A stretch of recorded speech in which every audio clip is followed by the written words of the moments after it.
Hi friends, బాగున్నారండి అందరూని. ఈ రోజు క్లాస్లోని మనం ఆది బ్లౌజ్ కొలతలతోని లైనింగ్ బ్లౌజ్ని ఎలా కటింగ్ చేయాలనేది చూద్దామండి. ఫస్ట్ ఆది బ్లౌజ్ నుంచి కొలతలు తీయాలంటే కనుక ఇలాగా మనకి కరెక్ట్గా సెట్ అయిన సైజుని తీసుకుని బ్లౌజ్ పర్ఫెక్ట్గా మనకి ఫిట్ అయిన బ్లౌజ్ని తీసుకుని ఇలా రాంగ్ సైడ్ వైపు అంటే బ్యాక్ సైడ్ అనమాట, రాంగ్ సైడ్ కదా, బ్యాక్ సైడ్ వైపు మనకి ఇక్కడ కొలతలు అనేవి తీసుకోవాలి. ఎప్పుడు కూడా ఇలా పరుచుకున్న తర్వాత చంక కుట్టు దగ్గర నుంచి చంక కుట్టు వరకు ఖచ్చితంగా సైజ్ ఏంటనేది చూసుకోవాలి. నాకు 18 ఇంచీలు వచ్చింది. ఈ 18కి ఎంతైతే వస్తుందో మీరు ఇంకొక అంత కలుపుకుంటే మీ చెస్ట్ లూజ్ అన్నది వస్తుంది. ముందు వైపు కూడా సేమ్ ఉండాలి కాబట్టి 18కి ఇంకొక 18 కలిపితే 36, అంటే చెస్ట్ లూజు 36 ఇంచీలు అనమాట. సరేనండి. ఈ బ్లౌజ్కి కొలతలు పర్ఫెక్ట్గా వివరంగా ఎలా తీసుకోవాలో అది కూడా వీడియో చేశానండి. అది కూడా లింక్ మీకు నేను ఇస్తాను, చూడండి. సరేనా. ఇప్పుడు ఇక్కడ షోల్డర్ దగ్గర నుంచి ఒక 1/2 ఇంచ్ అనేది పైకి వదిలేసి కింద వరకు ఎంత వచ్చిందో చూసుకుంటే 14 ఇంచీలు పొడవు వచ్చింది. సరేనా. అదే షోల్డర్ దగ్గర మనం ఇక్కడ 1/2 ఇంచ్ పైకి వదిలేసి మెడ కూడా ఎంత ఉందన్నది ఇక్కడి నుంచే చూసుకోవచ్చు. ఇలా పెట్టి 1/2 ఇంచ్ ఖర్చులకి వదిలేసాం కదా, వదిలేసిన తర్వాత ఇంచీ టేప్ని ఇలా పెట్టి నెక్ అంచు ఎంతవరకు వచ్చిందో చూసి అక్కడికి మనం ఎంతైతే వచ్చిందో అంతా నోట్ చేసుకోవాలి. నాకు 8.5 ఇంచీలు వచ్చింది. ఇప్పుడు మనకి ఇలా హ్యాండ్ చూస్తారు కదా, హ్యాండ్ అంటే భుజం కుట్టు దగ్గర నుంచి కింద వరకు ఇలా మొత్తం హ్యాండ్ పొడవు అంతా చూసుకుంటారు. ఇలా చూస్తే 10 ఇంచీలు వచ్చింది. హ్యాండ్ లెంత్ 10 ఇంచీలని నోట్ చేసుకోవాలి. అలాగే ఫోల్డింగ్ దగ్గర నుంచి కుట్టు వరకు హ్యాండ్ లూజ్ కూడా ఎంతో చూసుకోవాలి. అది నాకు ఇక్కడ చూడండి 5 ఇంచీలు వచ్చింది. సరేనా.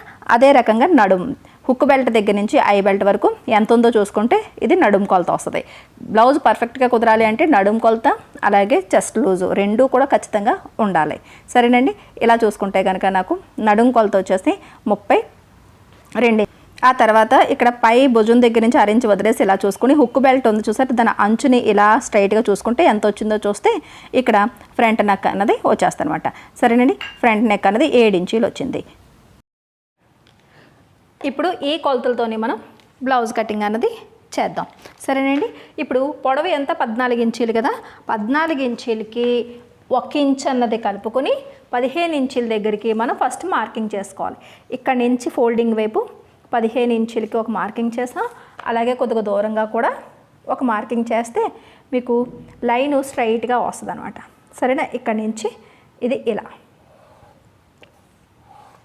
ఈ రకంగా. దాని తర్వాత 14 ఇంచులకి 1 ఇంచు కలుపుకొని 15 ఇంచులు పెట్టాం కదా. ఇప్పుడు ఈ సైజుకి బ్యాక్ నెక్ ఎంత 8.5 ఇంచీలు, అంటే ఇక్కడి నుంచి 8.5 ఇంచీలు.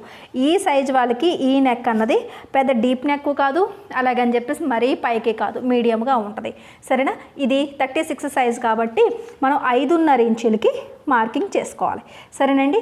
ఇంతే నెక్కి మనకి ఎవరికైనా సరే ఈ 36 వరకునేమో 36 40 సైజ్ వరకు కూడా మనం 40 సైజ్ వరకు కూడా మనం 5.5 పెట్టుకోవచ్చు. మిగతాది 40 దాటితే 6 ఇంచీలు అన్నది పెట్టుకోవాలి. అలాగే చంకదింపు అన్నది 6 ఇంచులకి మార్కింగ్ చేస్తున్నా. ఇది కూడా మనకి 40 సైజు 42 వరకు కూడా 6 ఇంచులు పెట్టుకోవాలి. దాని తర్వాత ఒక 6.5 కానీ 6.5 కానీ పెట్టుకుంటే చంకదింపు అన్నది సరిపోద్ది. సరేనండి. ఈ షోల్డర్లోని చంకదింపులోని సైజుని పెట్టి మరీ ఎక్కువ తేడా ఏమీ వచ్చేదు. సరేనండి. చిన్న చిన్న మార్పులు అంతే, ఒక 1/4 ఇంచు అటు ఇటు. ఇక్కడ కార్నర్ దగ్గర నుంచి ఇలా ఒక మార్కింగ్ చేసి ఇక్కడ కరెక్ట్గా 1.5 ఇంచుకి ఒక మార్కింగ్ చేయాలి. ఇప్పుడు ఇక్కడి నుంచి ఇది ఇలాగా రౌండ్ మార్కింగ్ చేసేసుకోవాలి. సరేనండి. దాని తర్వాత చెస్ట్లో 4వ వంతు ఇక్కడ పెట్టాలి. 36లోని 4వ వంతు 9 ఇంచీలు. ఈ ఫోల్డింగ్ దగ్గర నుంచి 9 ఇంచీల దగ్గరికి ఇలా ఒక మార్కింగ్ చేసి 2 ఇంచీలు ఖర్చులకి. సరేనండి. దాని తర్వాత ఇక్కడ నడుం మార్కింగ్ అన్నది చూసుకోవాలి. ఇక్కడ నడుం అన్నది 32 ఇంచులు. 32లోనే సగం 16, 16లో సగం 8. ఆ 8కి మనం 1 ఇంచు మనం ఎక్స్ట్రాగా కలుపుకోవాలి డాట్స్ కోసం. ఇక్కడ 9 ఇంచులు వచ్చింది. సరేనా. దాని తర్వాత 2 ఇంచీలు ఖర్చులకి. ఇప్పుడు ఇక్కడి నుంచి ఈ మార్కింగ్కి ఇలాగా కలిపేసుకోవాలి. దాని తర్వాత ఇక్కడి నుంచి ఇక్కడికి ఇది కూడా ఇలా కలిపేసుకోవాలి. 2 ఇంచులు ఖర్చులు ఇవి. సరేనండి. తర్వాత ఏ సైజు వాళ్ళకన్నా సరే మెడ వెడల్పు అన్నది ఒక 2.5 ఇంచులకి మార్కింగ్ చేసుకోండి.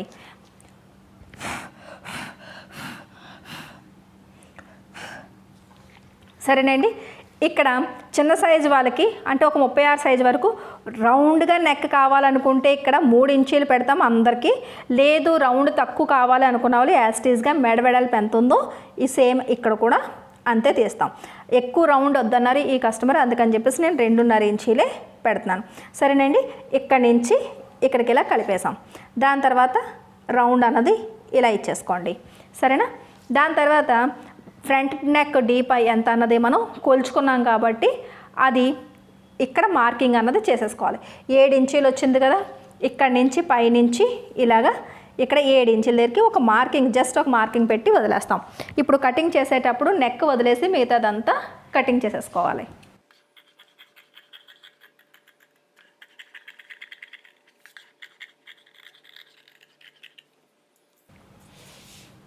ఇప్పుడు ఇక్కడ క్లాత్ మిగిలింది కదా, ఈ క్లాత్ మీద ఇక్కడి నుంచి ఇలా షోల్డర్ వచ్చేటట్టు ఇలా పెట్టి ఈ ఫ్రంట్ వైపు నెక్ మార్కింగ్ ఉంది చూసారా, ఆ మార్కింగ్ కింద క్లాత్ మీద ఉందో లేదో చూసుకోవాలి. అంటే ఆ మార్కింగ్ దగ్గర కింద క్లాత్ ఉందో లేదో చెక్ చేసుకోవాలి. దాని తర్వాత ఇక్కడి నుంచి ఇది చూసారు కదా, ఈ మెడ వెడల్పు ఉంది కదా, దానికి కరెక్ట్గా లైన్ వచ్చేటట్టు చూసుకోవాలి. అలాగే షోల్డర్ అంచులు, దాని తర్వాత ఇలా బ్యాక్ సైడు మొత్తం ఆర్మ్ రౌండ్, దాని తర్వాత ఇక్కడి నుంచి ఈ లైన్ ఇలా, ఇక్కడి నుంచి ఈ కింద అంచంతా యాస్టీజ్గా మార్క్ చేసుకోవాలి. అలాగే ఫోల్డింగ్ అంచు అంటే ఇలా లైన్ మార్క్ చేసుకోవాలి. ఇక్కడ ఈ మెడ డీప్ ఉంది చూసారా, ఈ మార్కింగ్ కూడా కింద పడేటట్టుగా మార్కింగ్ చేసుకోవాలి. సరేనా? ఇక్కడ ఈ 2 ఇంచుల ఖర్చులు కూడా మార్క్ చేసుకోండి. ఇక్కడ ఈ కార్నర్ దగ్గర ఇక్కడ కూడా ఒక మార్కింగ్ పెట్టండి. అంతే. ఇప్పుడు ఈ బ్యాక్ పార్ట్ని తీసేసుకోండి. ఏ సైజ్ కన్నా ఇదే పద్ధతి. ఇక్కడి నుంచి ఈ డాట్ దగ్గరికి ఇది ఇలా కలిపేసుకోండి. దాని తర్వాత ఇక్కడి నుంచి ఇది ఇలా కలిపేయండి. సరేనా? ఇప్పుడు ఇక్కడ ఈ కార్నర్ దగ్గర కరెక్ట్గా ఈ లైన్ నుంచి కిందకి 6 ఇంచుకి ఒక మార్కింగ్ అన్నది ఇలా చేయండి. అంటే మనం బ్యాక్ సైడ్ కన్నా ఫ్రంట్ వైపు ఒక 6 ఇంచు మనం డౌన్ ఇచ్చుకుంటాం. సరేనా? దాని తర్వాత ఈ 2 ఇంచుల ఖర్చులది కూడా ఇలా మార్కింగ్ అన్నది ఇలా చేసేయండి. అక్కడి నుంచి చూసారు కదా, ఫ్రంట్ వైపు నెక్ డీప్ ఉంది చూసారా, ఇక్కడ ఈ ఫ్రంట్ వైపు మాత్రం కరెక్ట్గా 3 ఇంచీలు వెడల్పు ఉండేటట్టు పెట్టుకోండి. ఇక్కడ హుక్ బెల్ట్ ఐ బెల్ట్లు వస్తాయి కాబట్టి ఇక్కడ 3 ఇంచులు వెడల్పు పెట్టుకుంటేనే మీకు అందంగా వస్తుంది. ఇక్కడ చూసారు కదా, ఇది 7 ఇంచులు కరెక్ట్గా నెంబర్ కూడా కరెక్ట్ సరిపోయింది కదా. ఇక్కడ నుంచి ఇది లైన్ ఇలాగా మార్క్ చేసుకోండి.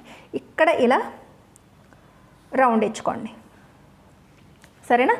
దాని తర్వాత కింద నుంచి ఇక్కడి నుంచి ఇలా 2 ఇంచులు తగ్గించండి. ఇక్కడి నుంచి కూడా ఇలాగా 2 ఇంచులు తగ్గించండి. ఏ సైజ్ వాళ్ళకన్నా ఇదే పద్ధతి. సరేనా? ఇప్పుడు ఇక్కడి నుంచి ఇలాగా కలిపేసుకోండి. దాని తర్వాత ఇక్కడి నుంచి పైకి 1 ఇంచుకి మార్కింగ్ చేయండి. ఈ లైన్ మీద ఇలా అడ్డుగా ఒక 3 ఇంచుల దగ్గర చేసి కరెక్ట్గా 6 ఇంచ్ అన్నది డౌన్ చేయండి. సరేనా?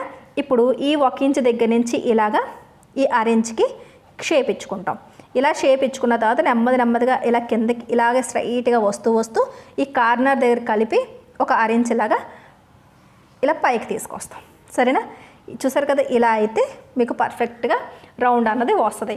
నడుములో 4వ వంతు అన్నది 8 ఇంచీలు. ఇక్కడ ఈ సైజు వాళ్ళకి 36 సైజు వాళ్ళకి డాట్ అన్నది 2.5 ఇంచీలు వదిలేసి 2.5 ఇంచీలు అన్నది మనం మార్కింగ్ చేసుకుంటాం.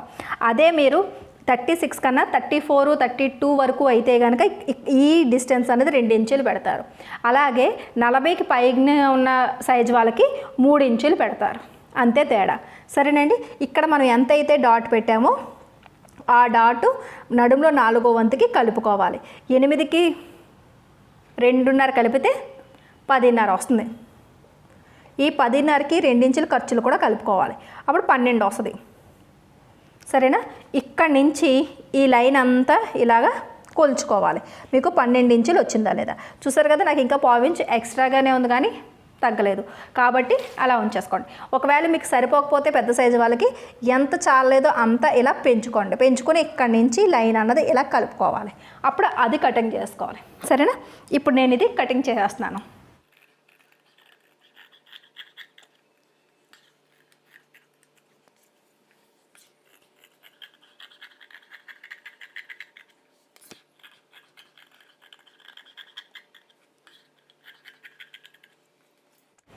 ఇలా ఫ్రంట్ పార్ట్ కటింగ్ అయిన తర్వాత ఈ బ్యాక్ నెక్ కూడా కటింగ్ చేసేసుకోండి. ఇప్పుడు ఈ బ్యాక్ నెక్ మీదకి ఇలా ఫ్రంట్ పార్ట్ని ఇలా పెట్టాలి. పెట్టిన తర్వాత చూసారు కదా, ఇలా ఆటోమేటిక్గా మీకు ఈ లోతు కూడా పర్ఫెక్ట్గా మీకు తెలుస్తుంది. సరేనండి.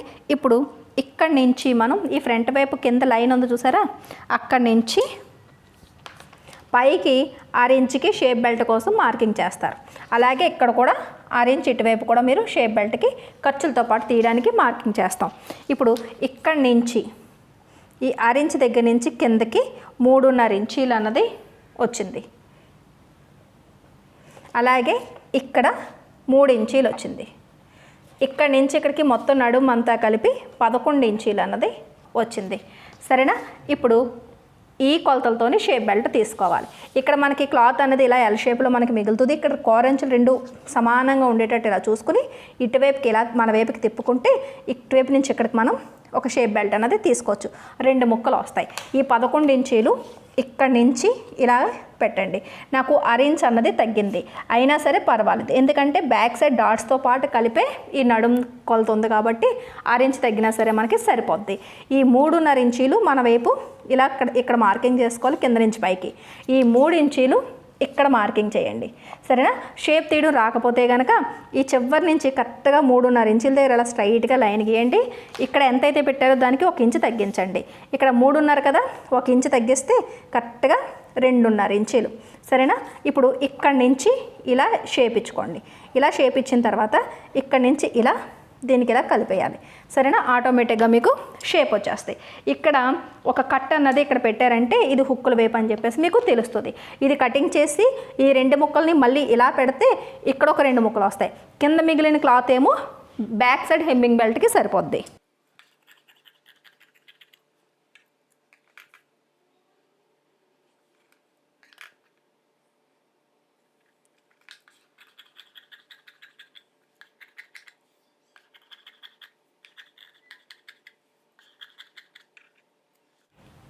ఇప్పుడు ఇలా ఫ్రంట్ పార్ట్ కటింగ్ అయిపోయింది.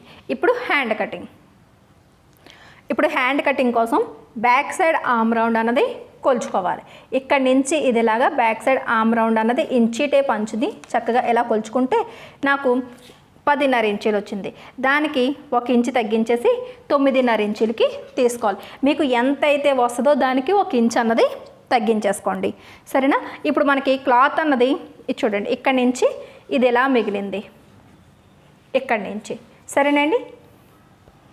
ఇప్పుడు ఇక్కడి నుంచి నేను ఇలా చూసుకుంటే నాకు 10 ఇంచీలు నాకు ఎల్బో హ్యాండ్స్ అన్నదే కావాలి.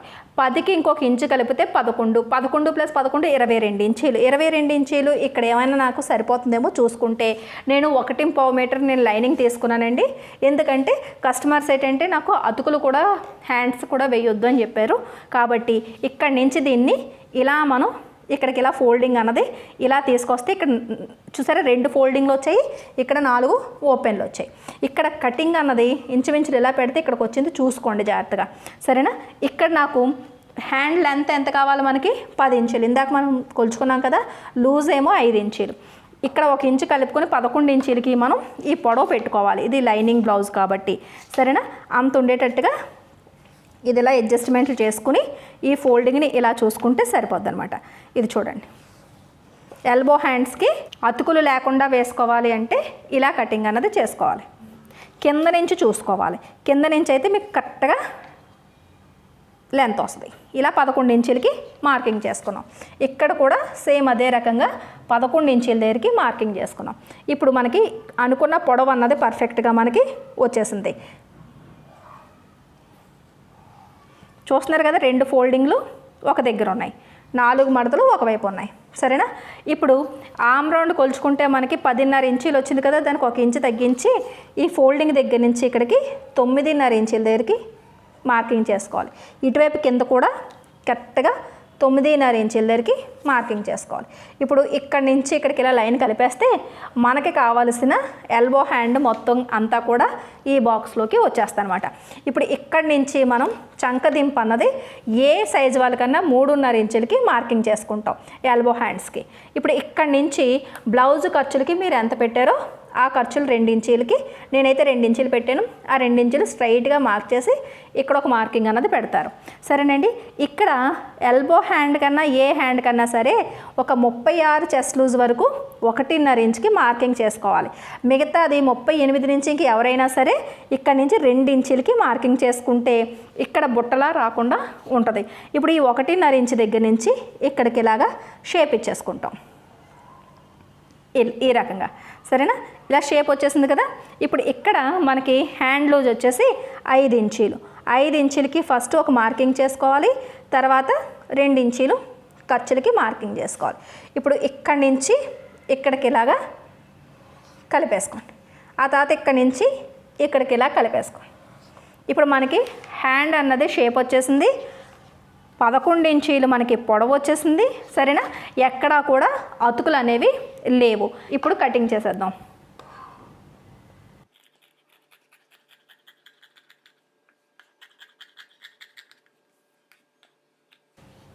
కింద ఫోల్డింగ్ ఉంది కాబట్టి ఫోల్డింగ్ని ఇలాగా ఓపెన్ చేసేయండి. తర్వాత ఇది ఒరిజినల్ పీస్ మనం జాయింట్ చేసేసుకుని, ఒకవేళ ఇది లైనింగ్ అయితే కనుక ఇక్కడ మనం లోత్ అనేది అరేంజ్ అన్నది యాస్టీస్గా తీసుకుని స్టిచ్చింగ్ చేసేసుకోవడమే.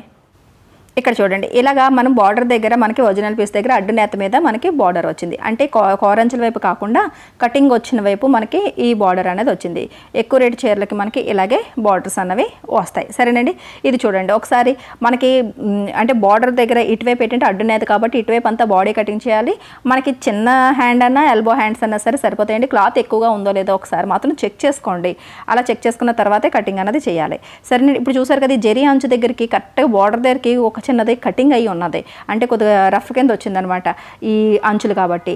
అది చూసుకుని అప్పుడు కటింగ్ చేసుకోవాలి. మామూలుగా అయితే కనుక బార్డర్ వదిలేసి ఒక 1/4 ఇంచు మార్జిన్ వదిలి కట్ చేసి ఆ 1/4 ఇంచు మనం హెమ్మింగ్ బెల్ట్ వేయడానికి కానీ దేనికన్నా యూజ్ చేస్తాను అనమాట. స్టిచ్చింగ్కి పైపింగ్ వేసుకున్నా ఏం వేసుకున్నా 1/4 ఇంచ్ మనకి సరిపోద్ది.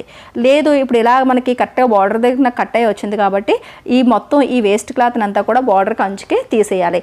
అక్కడ కనుక మనకి సెట్ చేసుకోకపోతే హ్యాండ్ అంతా లుక్ అన్నది పోద్ది అనమాట. ఇప్పుడు ఈ అంచు కట్ చేసేద్దాం.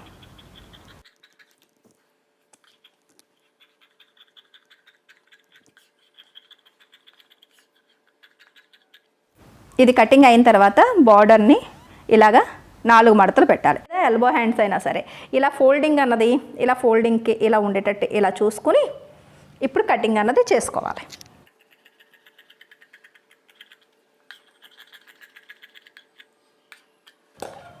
ఇప్పుడు స్టిచ్చింగ్ చేసేటప్పుడు ఇక్కడ ఎలా పెట్టి పాదం ఖర్చు ఇక్కడ స్టిచ్చింగ్ చేస్తే ఈ సెంటర్లో ఉన్న బార్డర్కి మధ్యలోంచి స్టార్ట్ అవుతుంది. సరేనండి, లేదు అంటే కనుక అక్కడ డ్యామేజ్ అయ్యి మీరు ఎంత అతుకులు వేద్దామన్నా సరే అది జరీ వల్ల అది విడుతూనే ఉంటుంది. ఇలాంటివి కూడా చూసుకుని స్టిచ్చింగ్లు అన్నవి కటింగ్లు అన్నవి చేసుకోవాలి కంగారు పడకుండా. ఇప్పుడు పైన మిగిలిన క్లాత్లోని ఫోల్డింగ్ వైపు బ్యాక్ పార్ట్ పెట్టి ఇటువైపు క్రాస్ కటింగ్ని అడ్జస్ట్ చేయాలన్నమాట. సైజుని బట్టి పైవైపు అంటే కొద్ది పైకి ఇలా పెడితే కుదరకపోతే కిందకి ఇలాగా బ్యాక్ పార్ట్ని పెట్టాలి. బ్యాక్ పార్ట్ దగ్గర మాత్రం ఫోల్డింగ్ కరెక్ట్గా ఉండాలి. మిగతా దగ్గర మాత్రం ఇలాగా క్రాస్గా ఫ్రంట్ పార్ట్ని అరేంజ్ చేయాలి.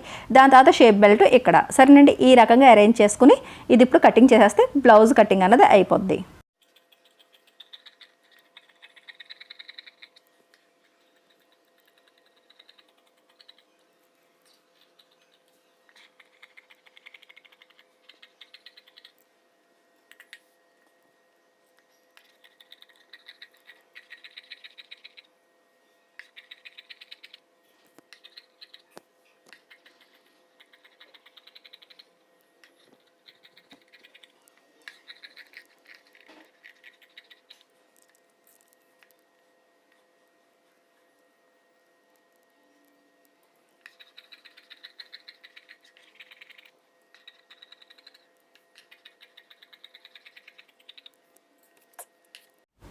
ఇది చూసారు కదా, ఇలా మొత్తం అన్ని పార్ట్స్ కూడా కటింగ్ చేసేసుకుని తర్వాత లైనింగ్ జాయిన్ చేసుకుని స్టిచ్చింగ్ చేసేసుకోవడమే.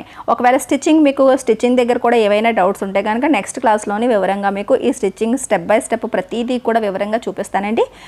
వీడియోని స్కిప్ చేయకుండా ఇది ఎలా అయితే చూసారో అదే రకంగా స్టిచ్చింగ్ క్లాస్ని కూడా చూడండి. మన లక్ష్మీ ఫ్యాషన్ వాళ్ళ ఛానల్ని సబ్స్క్రైబ్ చేసుకుని బెల్ సింబల్ క్లిక్ చేసినట్టయితే నేను చేసిన క్లాసెస్ అన్ని నోటిఫికేషన్స్ అనేవి మీ వరకు వస్తాయి. సరేనండి, మళ్ళీ స్టిచ్చింగ్ క్లాస్తో నెక్స్ట్ క్లాస్లో కలుద్దాం.